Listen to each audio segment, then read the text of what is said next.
Bonsoir à tous. L'invité de l'entretien du jour est guinéen. Il est l'un des vice-présidents des Nouvelles Forces démocratiques, un parti politique en Guinée-Conakry depuis le 31 janvier dernier.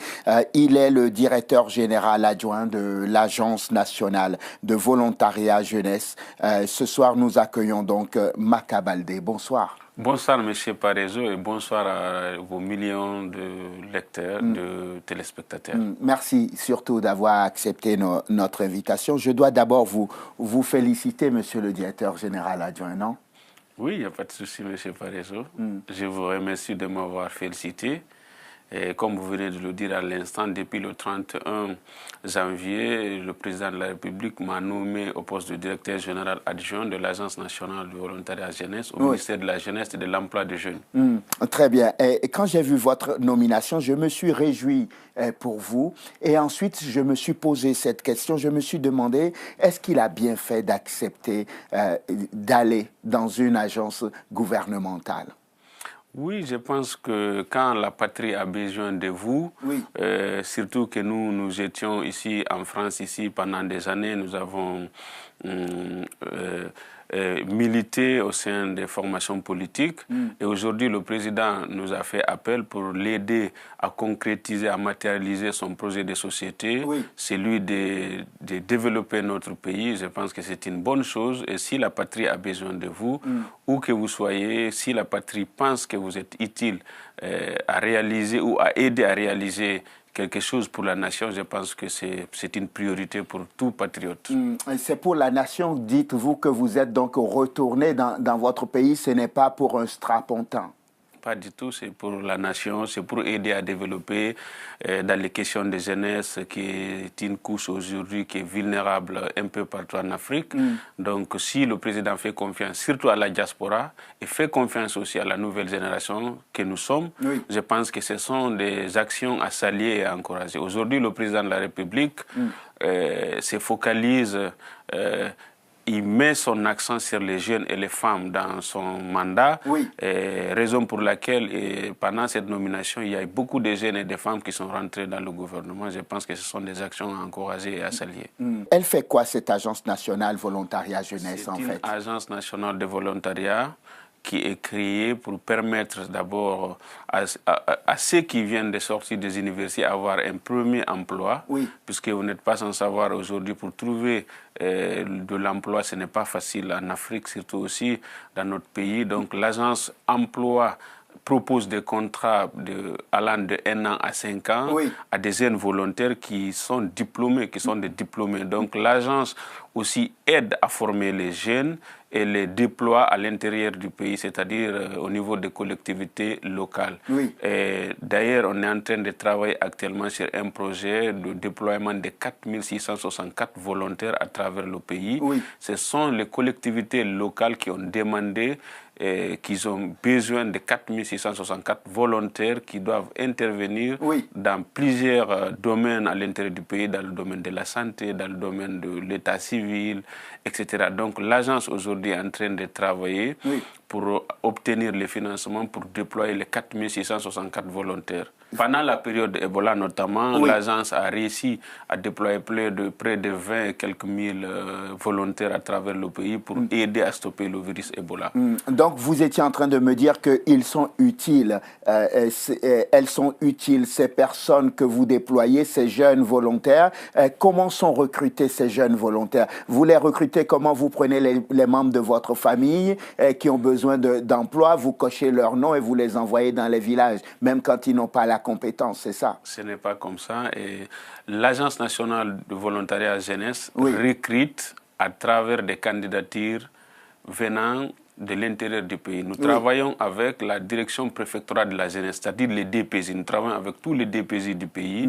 Quand il s'agit de recruter, par exemple, en Moyenne-Guinée, ce sont les DPJ qui nous envoient les candidatures. Ce n'est pas seulement, ce n'est pas les volontaires directement qui s'adressent à l'agence. C'est-à-dire les DPJ reçoivent les candidatures, les examinent à leur niveau et nous les transmettent. Donc nous, à notre tour, on fait le tri, on regarde, parce que c'est avec des demandes bien ficelées, s'ils ont fait des études avec les diplômes, tout ça, pour savoir dans quel domaine ils peuvent intervenir, parce qu'on peut avoir besoin de volontaires dans beaucoup de domaines, dans beaucoup de secteurs, donc on a besoin d'avoir les diplômes, d'avoir aussi la disponibilité, puisque l'agence peut proposer un contrat d'une année ou de 2 ans, mais si le volontaire après retrouve un travail plus adapté, plus rémunéré, donc le volontaire démissionne et on recrute quelqu'un d'autre qui n'a pas encore trouvé de l'emploi. Puisque ça permet d'abord, par exemple, si on envoie des volontaires au niveau des mairies, au niveau des préfectures, etc., donc ça leur permet d'avoir un peu d'expérience, puisque c'est des gens souvent qui n'ont jamais eu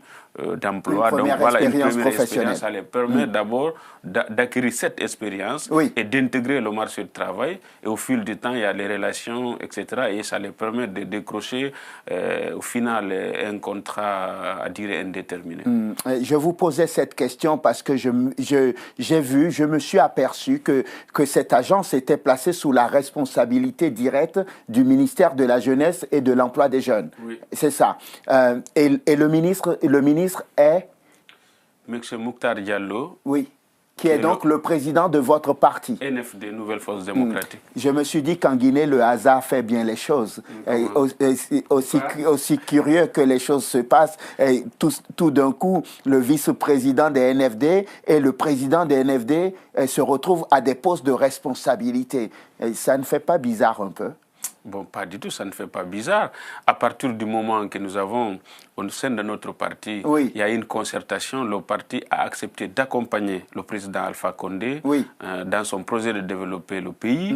Donc à partir de là, nous engageons, nous voulons assister, nous voulons contribuer pour tout patriote. Avoir un poste de responsabilité, ce n'est pas avoir les avantages. C'est-à-dire, c'est prouver de quoi vous êtes capable, redynamiser les choses, faire en sorte que les choses évoluent de façon positive pour la Guinée. Donc, c'est pour cette raison que vous retrouvez aujourd'hui le ministre Mokhtar Diallo à la tête du département et l'un de ses vice-présidents comme DGA à la NVJ. Donc, ce n'est pas quelque chose un petit arrangement comme ça entre camarades de partis politiques, vous êtes en train de me dire. C'est un pur hasard que votre CV atterrisse sur le bureau du ministre et qu'il le fasse valider par le président de la République. Voilà, c'est une nomination faite par le président de la République, le professeur Alpha Condé, sur proposition notamment du ministre. Le ministre a rêvé de vous, en fait. Non, ce n'est pas parce que le ministre a rêvé de moi. Le ministre estime que je peux être utile pour la nation. Ce n'est même pas utile pour le parti, mais pour la nation guinéenne. Si le ministre sait que j'ai des compétences, je peux évoluer avec lui, évoluer pour faire en sorte que les choses évoluent de façon positive pour la Guinée. Donc c'est dans ce cadre que le ministre a fait la proposition et le président a validé. J'étais en train de vous chercher Noise parce que vos opposants nous racontent désormais que maintenant que vous avez un strapontin, maintenant que le président et le vice-président de NFD ont obtenu un poste, désormais vous faites partie des biches qui vont boire à la rivière. Pas du tout.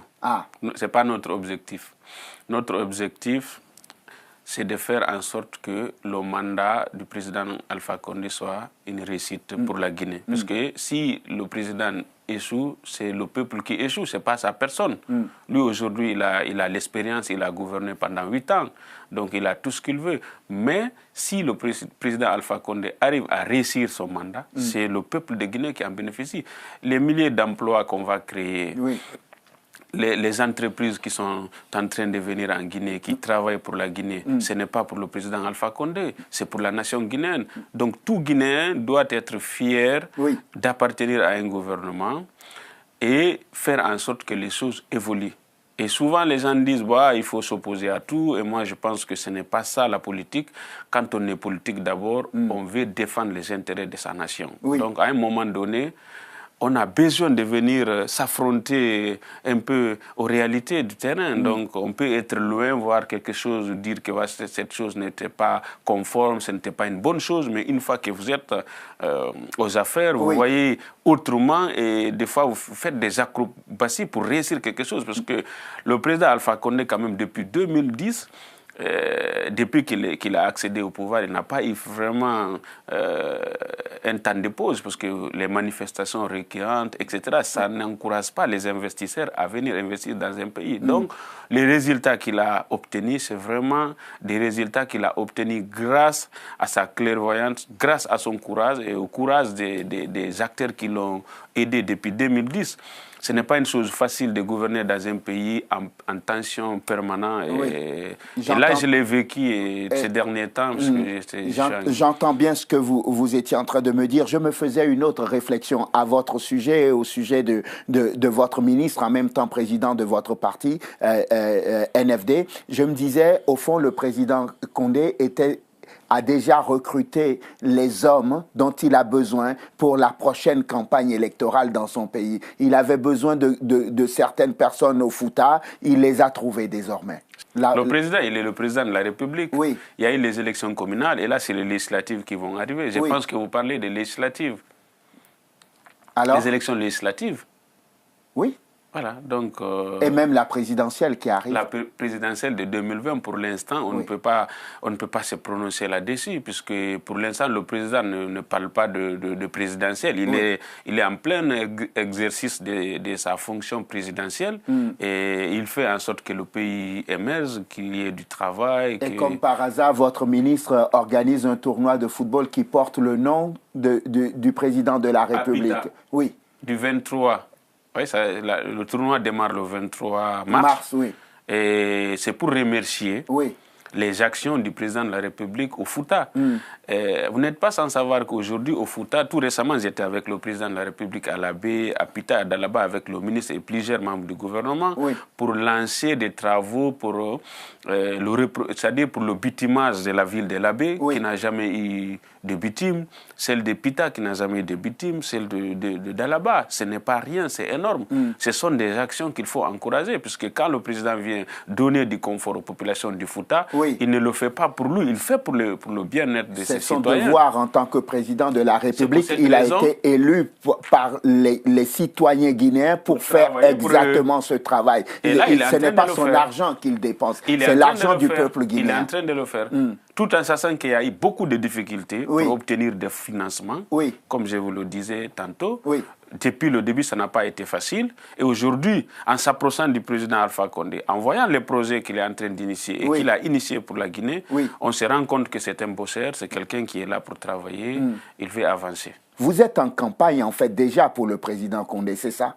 On n'est pas en campagne. Ni pour les législatives, ni peut-être pour la présidentielle de 2020. Il n'y a pas une date qui est fixée pour les législatives. Par rapport à la Constitution, que vous en parlez tout à l'heure, à ce que je sais, jusqu'aujourd'hui, le président n'a jamais parlé de troisième mandat. Et aucun ministre de la République n'a jamais parlé de troisième mandat. Mais on pose des actes sur le terrain pour préparer les esprits. Non, mais on est en train de poser des actes pour soulager les populations, pour satisfaire les populations. Les populations ont besoin des actions quotidiennes du gouvernement. Donc on ne peut pas dire que quand le président, la fête du 8 mars, il a donné 1 milliard aux femmes, il a donné... Il a expliqué qu'il tenait à cœur de réaliser plusieurs projets pour les femmes. Ça, ce n'est pas une campagne, ce sont le quotidien. Et le président a dédié son mandat aux jeunes et aux femmes. Donc, quand il vient vers ces jeunes et vers ces femmes, il fait la promotion des jeunes. C'est ce que je vous ai dit, le président fait la promotion des jeunes. Dans ses décrets, 80% de ces décrets aujourd'hui, ce sont des jeunes ici, surtout de la diaspora, et des jeunes compétents qui sont aussi en Guinée, et des femmes qui occupent des postes de responsabilité.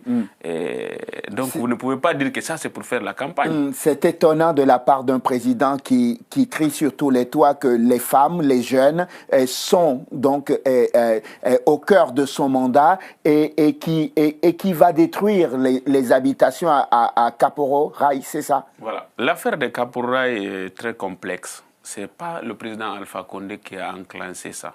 Et ça, c'est depuis 1998. L'ancien régime sous le président Alpha Condé président Lansana Conté avait dans un décret diffusé que Kaporo Rai rentre dans la zone foncière de l'État. C'est-à-dire qu'ils avaient commencé le déguerpissement. À l'époque, en 98, le professeur Alpha Condé était opposant, il n'était pas président. On a dit que c'est la zone directionnelle de Koloma, c'est-à-dire c'est cette zone qui doit abriter les ministères, les ambassades, etc., les directions nationales. Donc, je pense que c'est le travail là qui est en train d'être poursuivi, puisque...